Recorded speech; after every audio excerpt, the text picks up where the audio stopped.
Hello friends, welcome back ABS draw channel நண்பர்களே. இன்றைக்கி இந்த வீடியோவில் மிக முக்கியமான ஒரு ஜோதிட ஆன்மீக தாள்களை தான் இப்போ இந்த வீடியோவில் அதிரடியாக சிம்ம ராசிக்காரங்களுக்கு பார்க்க போகிறோம். அப்படி என்ன பார்க்க போகிறோம் அப்படின்னு பார்க்குறீங்களா? அதாவது தை மாதமானது பிறக்குது. சுழற்றி அடிக்கிற மாதிரி சூரியனும் சுக்கிரனும் அமைந்திருக்கிறாங்க. இதனால் சிம்ம ராசியில் பிறந்தவங்களுக்கு அதிரடியாக சில மாற்றங்கள் ஏற்பட போகுது. அந்த அதிரடியான மாற்றங்கள் என்னங்கிறத தான் இந்த வீடியோவில் சொல்ல போகிறேன். அதுக்கு முன்னாடி தை மாதத்துடைய சிறப்புகள் கண்டிப்பாக நீங்கள் தெரிஞ்சுக்கொள்ளணும். ஒவ்வொருவருமே தெரிஞ்சுக்கொள்ளணும். அதனால் தை மாதத்துடைய சிறப்பை சிம்ம ராசிக்காரங்க உங்களுக்கு ஷேர் பண்ணுறேன். முதல்ல நீங்கள் பலன்களை பார்க்குறதுக்கு முன்னாடி தை மாதத்துக்கு உண்டான சிறப்பு குணங்கள் இருக்குது. அந்த சிறப்பு குணங்கள் பற்றி கொஞ்சம் தெரிஞ்சுக்குங்க. தை மாதம் என்பதை சக்தி வாய்ந்த மாதமாக சொல்லப்படுது. இதனை மகர மாதம் என்றும் அழைக்கப்படும். மகரத்திற்குள்ளே சூரியன் நுழைகிறதுனால இது மகர மாதம் என்றும் அழைக்கப்படும். ஜோதிடத்தை பார்க்கும்போது பூமியை இரண்டாக பிரிப்பது போல் ஆகாயத்தை இரண்டாக பிரிக்கப்படும். அதில் ஒன்று சூரியன் பகுதி, இன்னொன்று சந்திர பகுதி. இந்த மாதிரி பிரிக்கப்படுவது கூறுவது உண்டு.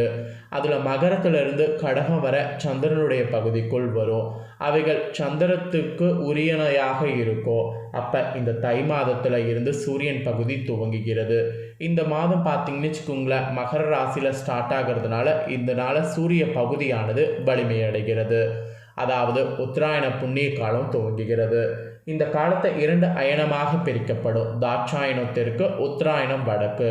அதனால் இந்த காலம் எல்லா வகையிலும் சிறப்புடையது என்று சொல்லப்படுது. உத்திராடம் சிறந்த நட்சத்திரம். உத்திராடத்தில் பிள்ளையும் ஊர் எல்லையில் கொள்ளையும் என்பது பழமொழி. அதாவது உத்திராடத்தில் பிள்ளை பிறந்தால் உடனடியாக அவர்களுக்கு அருகிலேயே நிலம், வீடு அல்லது விளைநிலம் வாங்கக்கூடிய யோகம் உண்டாகும். எனவே உத்திராடத்தின் ராசியான மகரத்தில் சூரியன் நுழைவது வெகு சிறப்பான ஒன்று என்று சொல்லப்படுது. அதே நேரத்தில் பல விண்மீன்கள் சூரியனும் சந்திரனையும் சூழ்ந்து இருக்கும். மலையாளத்தில் சேர நாட்டில் எடுத்துக்கொண்டால் இதனை மகர ஜோதி என்று அழைப்பாங்க. ஆனால் விளக்கை ஏற்றி ஜோதி என்று காண்பிப்பது ஒரு அடையாளமே. ஆனால் இயற்கை இருப்பதை அறிவிப்பதற்காகவே இவ்வாறு அந்த பகுதிகளில் செய்யப்படுவதாக ஒரு விளக்கமும் சொல்லப்படுது. மகர மாதத்திற்குள் உத்தர புண்ணிய காலம் துவங்கக்கூடிய முதல் நாள் தான் தைப்பொங்கல். சூரியனுக்கும் இயக்கம் இருக்குது. அது தன்னைத்தானே சுற்றி கொள்ளும்.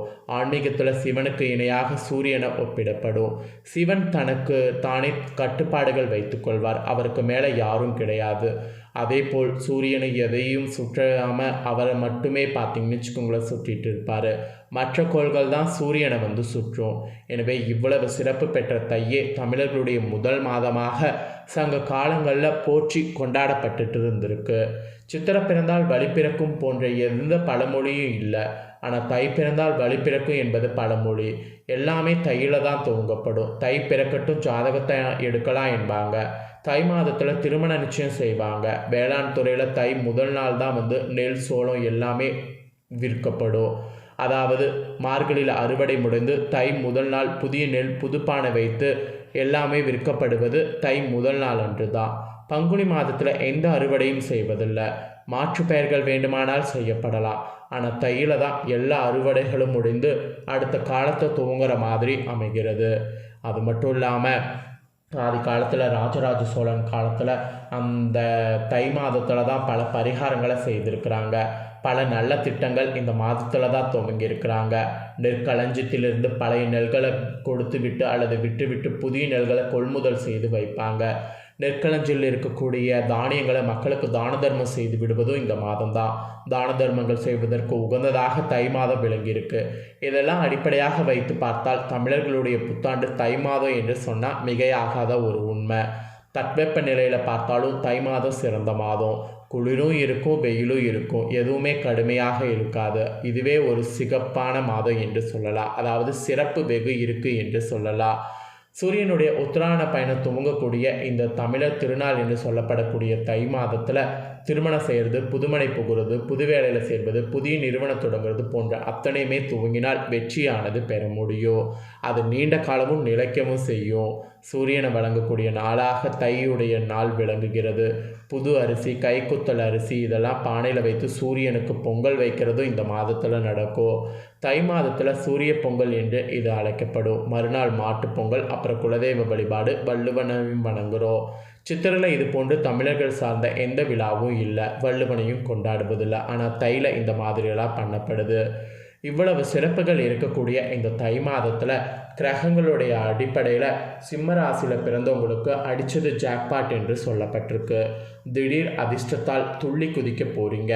என்ன மாதிரியான அதிர்ஷ்டம் உங்களுக்கு கிடைச்சிருக்கு, அதில் எப்படி துள்ளி குதிக்க போகிறீங்க அப்படிங்கிறது தான் உங்களுக்கு இந்த வீடியோவில் வந்து ஷேர் பண்ண போகிறேன். அது எப்படி அப்படிங்கிறத தெளிவாக இந்த வீடியோவில் சிம்ம ராசிக்காரங்க தெரிஞ்சுக்குங்க. சிம்ம ராசியுடைய 6வது இடத்துல சூரியன் இருக்கிறதுனால அதிர்ஷ்டத்தை அனுபவிக்கிற மாதிரி சூழ்நிலை அமைஞ்சிருக்கு. சிம்ம ராசிக்காரங்க உங்களுக்கு இந்த தை மாதத்தில் பெறப்போகக்கூடிய நற்பலன்கள் பார்த்திங்கன்னு வச்சுக்கோங்களேன், எண்ணில் அடங்காமல் நிறைய இருக்குது. அதெல்லாம் என்னென்ன நற்பலன்கள் என்பதை குறித்து விரிவாக இந்த வீடியோவில் உங்களுக்கு சொல்ல போகிறேன்.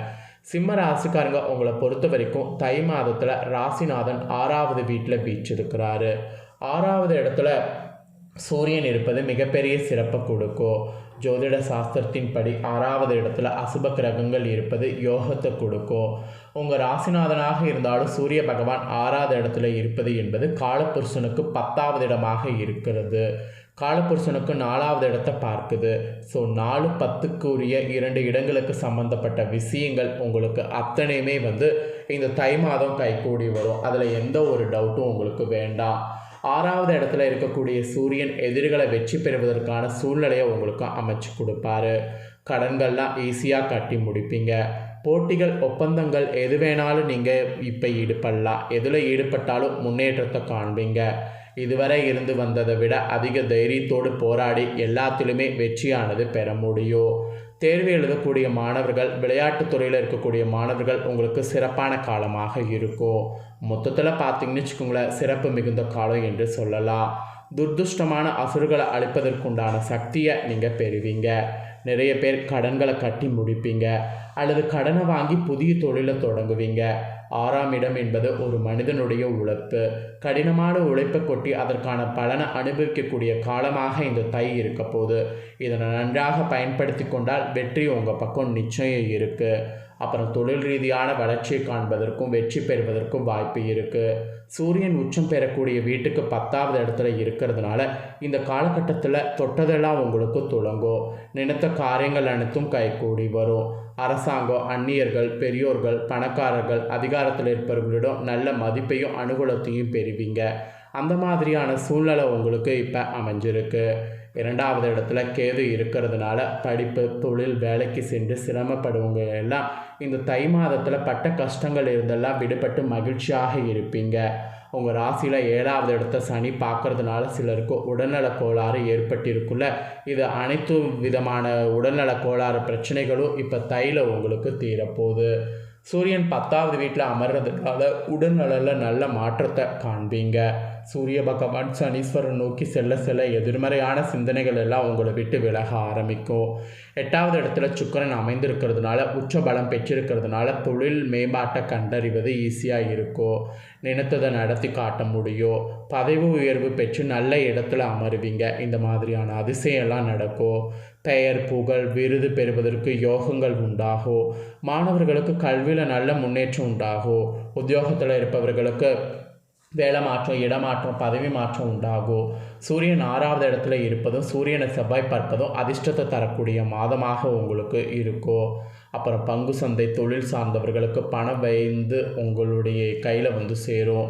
அதாவது பணம் வைத்து பணம் சம்பாதித்தவர்களுக்கு எதிர்பாராத பலன் உண்டாகக்கூடிய வாய்ப்பு இருக்குது. கேது 2வது இடத்துல இருந்தாலும் குரு கேதுவை பார்க்கறதுனால கோடி பாவங்கள் நிவர்த்தியாகும் என்பதால் பொருளாதார அபிவிருத்தி கிடைக்கும்.